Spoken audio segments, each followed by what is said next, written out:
Mheshimiwa Rais amefanya mageuzi makubwa katika elimu. Leo hii tunavyoongea na kama ambavyo umetoka kuwasikiliza waheshimiwa mawaziri, tutaanza utekelezaji wa mpango mpya, mitaala mipya ya elimu, ambapo elimu ya lazima ya msingi, elimu ya msingi ya lazima itakuwa miaka 10.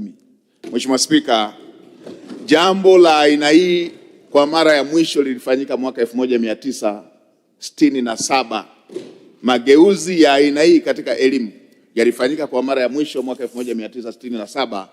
Kwa wazee wetu wanakumbuka wakati tunatoka kwenye elimu ya lazima iliyokuwa inaenda mpaka darasa la 4 kwenda mpaka darasa la 7. Mheshimiwa Spika, haya ni mageuzi makubwa ambayo hata tusiposema yatakuwepo katika historia kwamba yalifanyika wakati wa uongozi wa Daktari Samia Suluhu Hassan. Mheshimiwa Spika, na haya si mageuzi tu ya kubadilisha miaka, lakini ni mageuzi ambayo yameambatana na vitu vya msingi ambavyo vimekuwa kilio cha wadau na Watanzania kwa muda mrefu.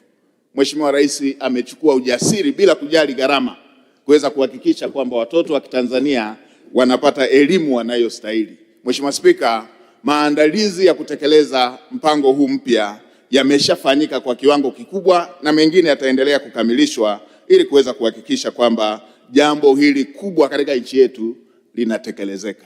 Mheshimiwa Spika, utakumbuka kwa miaka mingi iliyopita tulikuwa na takriban shule 5 tu ambazo tunaweza tukaziita ni za ufundi. Miaka yote ile tulikuwa tunapambania shule 5, watoto wote wa Kitanzania waende katika shule hizo 5. Mheshimiwa Rais amejenga shule za amali 103 kwa mpigo. 103. Na kwenye hizo 103, 29 ni za kihandisi.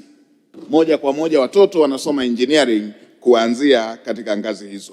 Mheshimiwa Spika, ni katika awamu yake pia yamejengwa madarasa mengi kwa mpigo, madarasa 1079 ambayo yaliondoa kabisa utaratibu wa second selection, utaratibu ambao ulikuwa unapoteza fursa za watoto wa Kitanzania kwenda kupata masomo. Mheshimiwa Spika, sisi huku kwetu kuanzia hapa kwa ndugu zetu wa Gogo, kwetu huko Nyirambani, kwa Wanyaturu, kwetu huko Usukumani, ukisema second selection unakuta watoto wa kike wameshachaguliwa kwingine kule kwenye chagula kama hayo, anakuwa ameshaolewa, ikija second selection anakosa masomo.